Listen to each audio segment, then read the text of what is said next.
टोहाना विवाद मामले में रेवाड़ी में सदर थाना के बाहर एकजुट हुए किसान।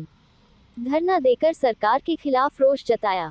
फतेहाबाद के टोहाना में विधायक देवेंद्र बबली और किसानों के बीच चल रहे विवाद मामले में सोमवार को किसानों की ओर से प्रदेश के थानों का घेराव करने का ऐलान किया गया था, जिसके तहत रेवाड़ी में भी भारतीय किसान यूनियन की ओर से सदर थाने के बाहर किसान इकट्ठा हुए, लेकिन संयुक्त किसान मोर्चा के आदेश के बाद थाने के घेराव का कार्यक्रम रद्द कर दिया गया। किसान नेता रवि आजाद और विकास सीसर को पुलिस ने रिहा कर दिया है। किसानों के विरोध के चलते जेल भेजे गए दोनों किसान नेताओं को रिहा कर दिया गया है। वहीं टोहाना में हुए बवाल में एक और किसान मक्खन सिंह को लेकर पुलिस ने कोई सूचना नहीं दी है। मक्खन सिंह को भी रवि आजाद और विकास सीसर के साथ जेल भेजा गया था। उल्लेखनीय है कि जेजेपी विधायक देवेंद्र बबली के घर का घेराव करने गए किसानों में रवि आजाद। शुरुआत पिछले साल पीपली से हुई थी। पीपली में सरकार ने कहा था कि हम पंचायत नहीं करने देंगे, वहाँ पंचायत हुई।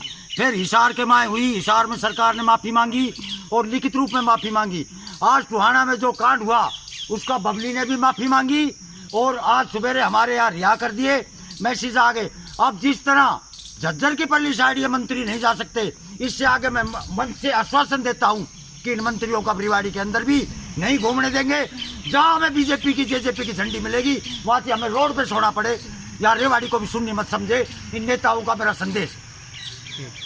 एक साल पहले जब पूरा देश कोरोना की चपेट में था और लॉकडाउन था, उस समय इन्होंने आपदा को अवसर में संवारा और उस अवसर का लाभ उठा करके जो चंद पूंजीपतियों के द्वारा मसौदा तैयार किया हुआ था किसानों के लिए, वो किसानों के ऊपर थोप दिया।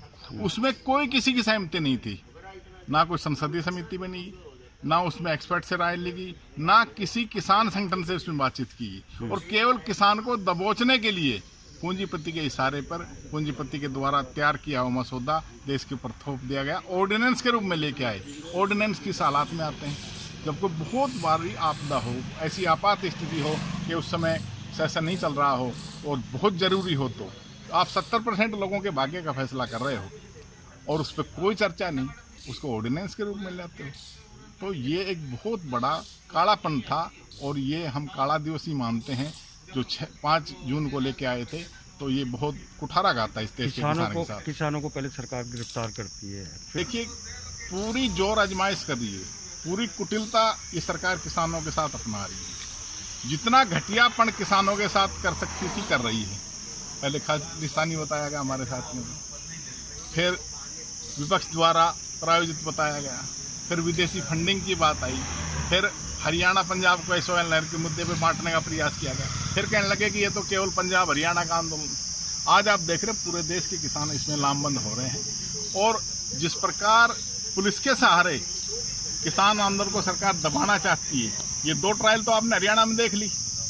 हिसार की घटना 16 तारीख की और अभी टोहाना की घटना, दोनों में सरकार को मुँह की खानी पड़ी है, माफ़ी मांगनी पड़ी है और हमारे जो साथी गिरफ्तार बेवजह किए उनको रिहा करना पड़ा है। आज हम उसी कड़ी में यहाँ आए थे कि आज का पूरे हरियाणा का ये मैसेज था कि 11 से और 1 बजे तक सभी पुलिस स्टेशन के सामने ये धरना देना था, वहाँ घेराव करना था।